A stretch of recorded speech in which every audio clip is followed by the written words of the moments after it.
What are the components that make up a healthy relationship, and how do we learn them? We kikied with 3 young people, and this is what we found out. I want to thank y'all for being here on Kiki's with Louie. We have Brighton, Memo, and Danny, and today we're going to talk about healthy relationships. I have this list of questions, but we're going to stow them away. Right, bye. We don't need them. No, we don't. Honest discussion. This is a kiki. We're going to spill the tea 100%, okay? All right, so the first question is, what is a healthy relationship to you? Like, what does that look like? When you think healthy relationship, what comes to your mind? I feel like a healthy relationship is when you are treated like an equal. Like, I, for one, would like to be treated the way I would love to treat myself, if that makes any sense. But it's all about respect and communication for me. I'm going to piggyback on that because we were discussing it earlier as well. So I said, I'll be loyal to you 100, but I'm be real, I won't expect you to be 100 with me because that's asking too much. All I ask is your honesty in whatever you do. That includes cheating on me because I don't want that to be the biggest thing that breaks our trust. Because once trust is lost, you can't get it back. Healthy obviously looks different for different people. So I mean, so long as you just have that open communication, that ability to talk with your partner about what is good for the both of you, then you're good. So how about when there's not open communication? Do you think it's okay to check your partner's Facebook comments or check their DM or check their text messages without them knowing? No, it's hard because you get anxiety over what you don't know, and like you want to check, but like once you check, it's hard because again, you really need that open communication, and when it's not there, you really have to push yourself and say like, hey, what's wrong? What's up? What you doing? Like, what's the sitch right now? Because I don't know anything. I think we're good, but it also feels like we're not good. So what's up? Like food for thought. If you're questioning what's in their DMs, is it even a healthy relationship? You know what I'm saying? True. Have you ever checked like your partners, like whose pictures they might have liked on Instagram or who's liking their pictures?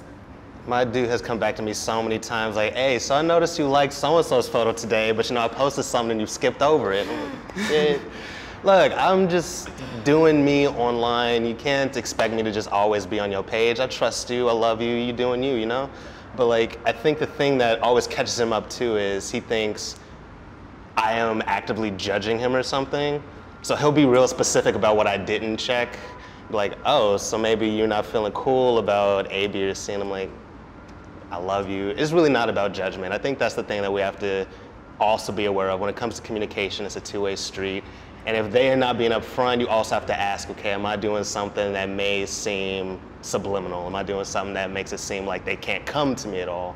So, look, check my Instagram, everything. I'm an open book. I don't judge. He doesn't judge me. And I think that's where it is at the end of the day. And that's what makes it healthy for me, at least. Like for me, I don't follow people I date, and I don't have them follow me because like communication is, like you said, a two-way street, but like now with social media, Instagram, Twitter, Snapchat, it's like a highway. It's like an expressway. I can post something and think that I'm just posting a picture, but it communicates something. So are y'all friends with people who y'all date on Instagram and social media? And what are the pros and cons? I mean, at this point, I don't know if we have a choice. Like, yeah, I have to because, we be taking selfies together and somebody want to tag me and we got to look cute real quick. So it's like, I got to curate his post sometimes so that we both look cute. At least I feel like I have to follow him. I don't know.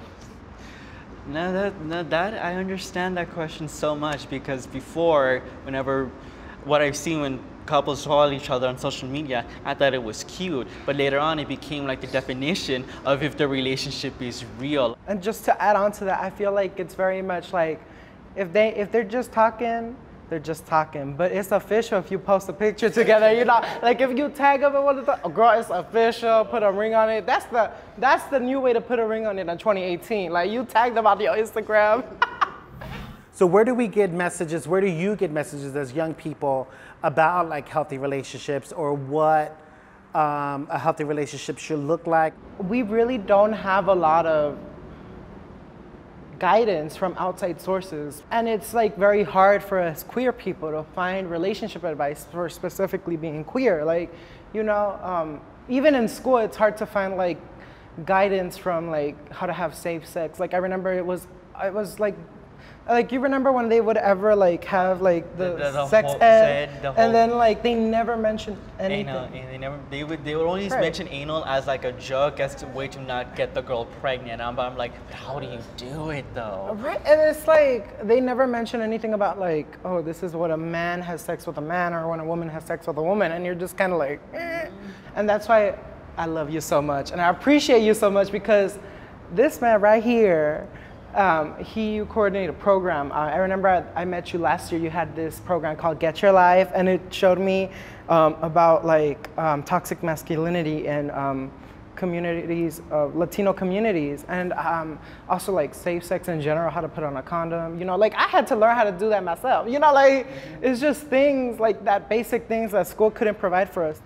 So yeah, I agree with Daniel. Society is so heteronormative that even when queer people get up to begin talking about, you know, safe sex practices or healthy relationships or anything, there's still that little bit of heteronormativity that slips into the conversation. So, you know, especially when we're talking about what's a healthy relationship look like, something I hear all the time is, you know, just, well, automatically it's monogamous. Automatically it has to be, you know, 100% truth all the time or something. The burden of communication seems to always be put on the person who has trouble communicating. And it's really odd for, you know, queer men, because we're already taught not to kind of share our emotions and talk about those things. But suddenly you're in another relationship with another man and you're both kind of keeping stuff from each other, not talking, and it's not good. So it takes extra effort from the queer community to break those habits and break those trends. And admittedly, there's, like Daniel was saying again, there's just not a lot of that. We have to step outside of ourselves. Well, that wraps up our conversation. I want to thank y'all for sharing your magic, your beauty, and your advice on healthy relationships, because even I learned something. So thank you for being on Kiki's with Louie. Thank you for having us. Thank you.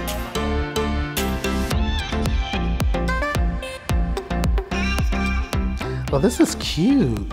Louie. Oh, hey. Well, I want to thank you for watching Kiki's with me, Louie. And if you enjoyed this episode, make sure to like and subscribe down below. And I want to hear your thoughts and experiences on this topic. So drop a comment, let's keep the Kikis going.